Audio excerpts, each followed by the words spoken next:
Isang lugar na walang kamatayan, isang lugar ng kapayapaan. Ito ay isang lugar na tayo ay mabubuhay ng walang hanggan, kasama ang ating mga mahal sa buhay at ating Diyos Ama. Ngunit merong mga bagay ukol sa langit ang mula sa Biblia na hindi alam ng maraming tao. Nasaan ba ang langit? Ano ba ang gagawin natin pagdating natin doon? Ano kaya ang itsura nito? At kailan tayo makakarating dito? Ang lahat ng mga katanungang ito ay ating sasagutin sa videong ito at ikaw ay mamamangha. Kaya inyo pong tunghayan ang 4 na katotohanan ukol sa langit na marami ang hindi nakakaalam.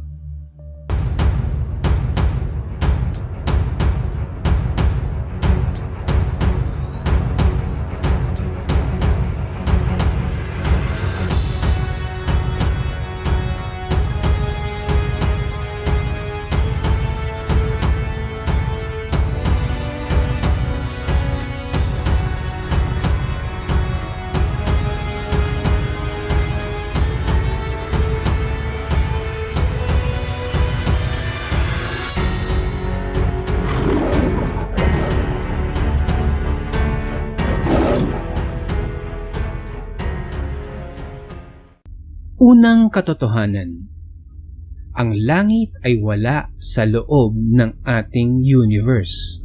Marami ang nagsasabi na ang trono ng Diyos ay nasa ibang planeta at ang tahanan ng mga anghel ay nasa kalapit lang na galaksi o kalawakan.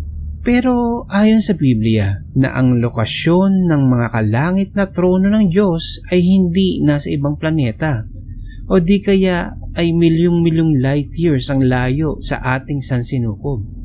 Ipinapakita ng Biblia na ang nasasakupang langit ng ating Diyos Ama ay napakalayo na ito ay nasa labas na ng ating sansinukob o ng universe. Ating tandaan nang si Jesus ay nabuhay na magmuli. Sinabi ng Biblia na si Jesus ay umakyat sa kaitaasan ng langit o mas mataas pa sa langit upang umupo sa kanan ng trono ng Diyos Ama. Ayon sa mga Gawa 2:33 na pinaupo siya sa kanan ng Diyos at ayon din sa Efeso 4:10.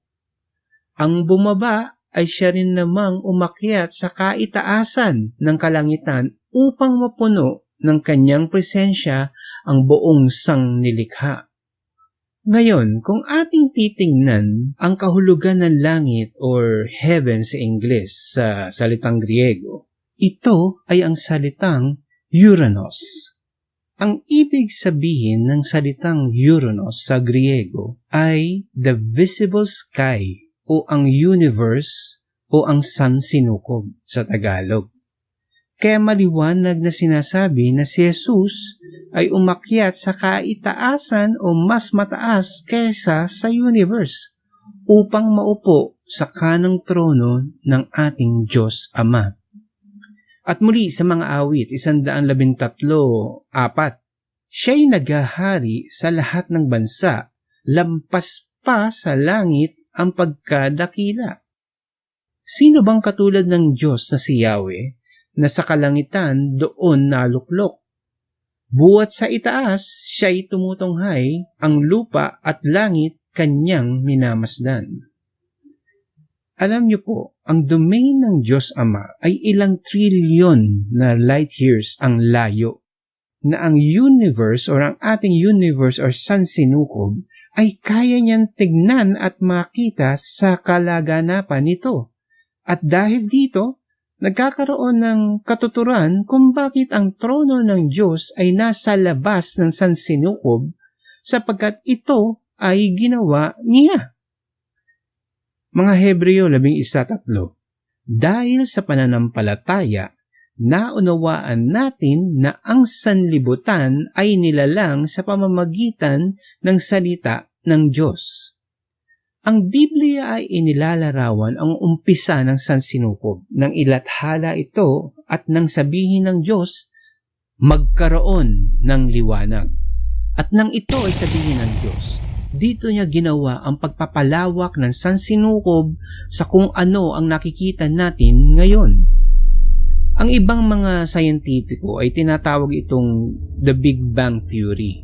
At kahit ano pa ang itawag natin dito, ating pakakatandaan na mayroong panahon na ang Diyos ay ang gumawa ng spark na nagdulot ng isang malaking explosion na nag-umpisa ng sansinukob. At dahil siya ang nag-umpisa ng spark na ito, ang ibig sabihin, siya ay nasa labas ng hangganan ng pagpapalawak nito. At base sa katotohanan ang Diyos ang gumawa ng sansinukob ay nagpapatunay na hindi siya nakapaloob dito. Tingnan nyo, kahit na ang sansinukob ay malaki para sa atin, para sa ating Diyos Ama, ang Alpha at ang Omega, ang sansinukob ay parang isang box. Siya ang gumawa ng box na ito. At dahil siya ang gumawa ng box, ang ibig sabihin ay nasa labas siya ng box para magawa niya ito. Sa loob ng sansinukob o universe ay meron tayong tinatawag na time. At alam natin na ang Diyos Ama ay buhay magpakailanman sa isang lugar na walang umpisa o wakas. At ang kamangha-mangha sa Kanya, na kapag Kanyang naisin, ay kaya niyang pumasok sa ating space and time sa loob ng universe natin.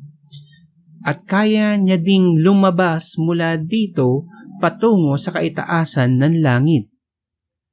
Ang mga anghel ay kaya din itong gawin, ayon sa Biblia, sapagkat meron silang makalangit na katawan na kaya nilang pumasok sa iba't ibang dimensions ng space and time.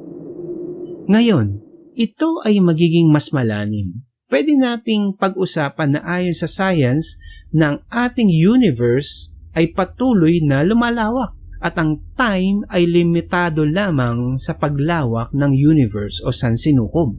Ibig sabihin na kung ikaw ay makakapaglakbay ng sobrang bilis na marating mo ang labas ng sansinukob, ay literal mong mararating ang isang lugar na walang time.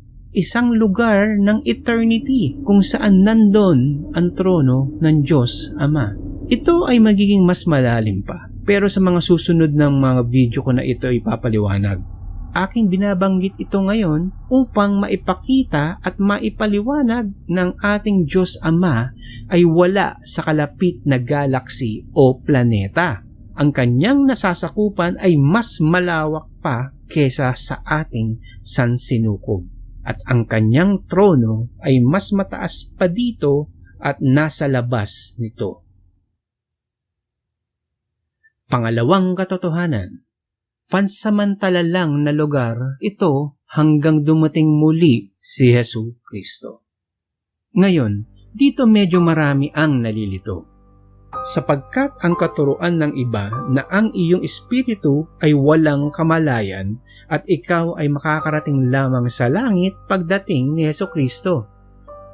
Nais ko lang po munang liwanagin ito. Kung ikaw ay naniniwalang kapag ikaw ay namatay, ang iyong espiritu ay walang kamalayan or walang muwang or walang consciousness, well, okay lang po ito. Di naman natin kailangang magsang-ayon sa lahat ng bagay.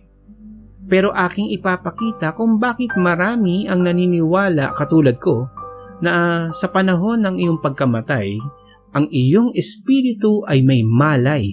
At ito ay pupunta kung saan naroon ang trono ng ating Diyos Ama. Isa sa kadahilanan kung bakit ko ito pinaniniwalaan ay dahil sa sinulat ni Apostol Pablo sa pangalawang Korinto na kung saan sinabi niya kung gaano kahirap ang buhay niya at kanyang binabanggit na kahit na gusto niyang manatiling buhay upang gawin ang lahat ng gawain para sa Diyos, mas nanaisin niya pang humiwalay sa kanyang katawan at makasama ang Panginoon. Pangalawang Korinto 5:8. Malakas ang aming loob At mas gusto pa nga naming iwan ang katawang ito na